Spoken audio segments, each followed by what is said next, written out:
Magandang araw mga ka-farming! Tara, samahan niyo kami sa aming farm journey. Pupunta nga pala kami sa bukid. Medyo malayo pero kaya lang, share ko lang mga ka-farming. Kami pala ng hobby ko ay parehas may work. Ako ay 5 days a week at siya naman ay 6.5 or depende kung kailan yung kanyang off.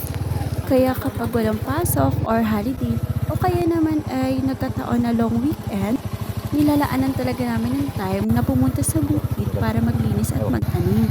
Nagtatanim kami ng mga punong prutas or kahit ano na mapapakinabangan namin in the future.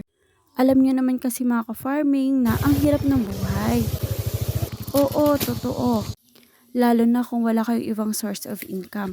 Kaya kami mga ka-farming, sa pagtatanim naman namin, ine-invest yung iba namin kinikita. Tara mga ka-farming, pasok kayo sa kubo namin. Maliit lang to, pero maganda naman. Ang sarap tumambay dito mga ka-farming kasi nga ang presko, lalo na yung paligid. Maganda yung view sa labas mga ka-farming kasi kitang-kita mo yung dagat at syempre yung malawak na paligid. Medyo masukal na siya mga ka-farming kaya kailangan na namin siya linisan ngayong araw. Marami kaming tanim dyan mga ka-farming ng mga punong prutas. Itong site naman mga ka-farming is meron kaming gulay at syempre yung aming tanim na pinya. Itong pinya namin mga ka-farming is 2 years na siya, yung iba naman is 3 years na din.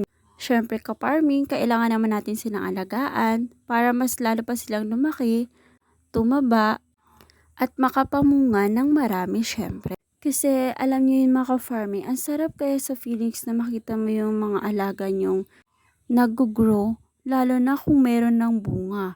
'Di ba? Kaya dapat talaga nating alagaan para naman tumagal at dumami pa. At kung farm is life mga ka-farm, aba, coffee is life first. Kaya nagpapadingas na ako dyan mga ka-farm.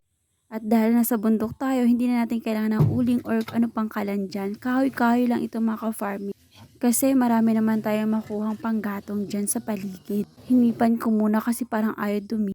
Syempre habang inaantay kong kumulo yung piniinit kong tubig, lumipat naman muna ako dito sa kabilang side. Ito pala ay yung gilid ng aming kubo. Merong tanim na okra, kaya dinamuhan ko na kasi ang sipag nito mamulaklak. Sayang naman kung pabayaan. Alam niyo ka-farming, madali lang naman magtanim ng okra. Pwedeng nakapat o kaya nakadirect sa lupa.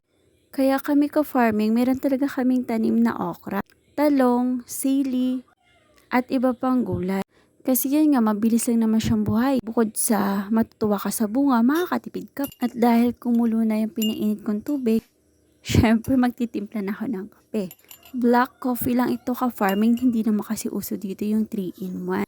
Kaya dito lang tayo sa black and strong para kaya kang ipaglaban.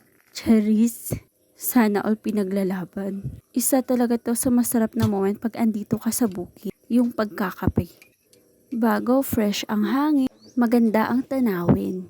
Pero pag sa bukid, time is gold, kapanandali ang kapilang. Kasi yung hobby ko malapit nang matapos sa pag-grass cut, so kailangan ko na siyang tulungan. Kaya sinimulan ko na rin magwalis. Iniipon ko nga pala dyan yung mga nag-grass cut para maisunog na namin mamaya bago pa kami makauwi. Napapansin nyo ba ka-farming yung nasa likod? You know, yung parang masukal na part. Yun pala ay yung tanim naming na pure grass. Tinanim namin yan para ipakain sa alaga naming rabbit. Pero dahil nga nagbawas kami ng alagang rabbit, yung Napier grass na yan ay sobra-sobra na para sa kanila. Kaya nag-decide kami ng hobby ko na ipapalinis namin uli, ipapagrass cut o kaya ipapatabas para pagtamnan na lang namin ng pinya. Kasi ka-farming, ang ganda ng buhay ng pinya namin dito sa bukid. Kaya i-update na lang namin kayo kapag napalinisan na namin at nataniman ng pinya. Itong side naman pala mga ka-farming is yung gilid ng aming kubo. Gina-grass cut din para hindi naman kumapal yung damo. Yan pala yung hobby ko. Hindi lang yung kuripot, masipag pa. Ay, mali yun ang sabi ko. Hindi lang gwapo yan, masipag pa. Back to work ulit ka-farming para matapos na. So ka-farming, ito yung nalinis namin ngayong araw. Umaliwalas na yung paligid dahil nabawasan na yung damo. Marami kaming nakatanim dyan mga ka-farming na punong prutas, gulay at iba pa. Kaya excited na talaga kaming makita silang mag-grow pa, lalo na kung mamunga na. Hanggang sa muli mga ka-farming, sana nag-enjoy kayo at na-inspire. Thank you for watching.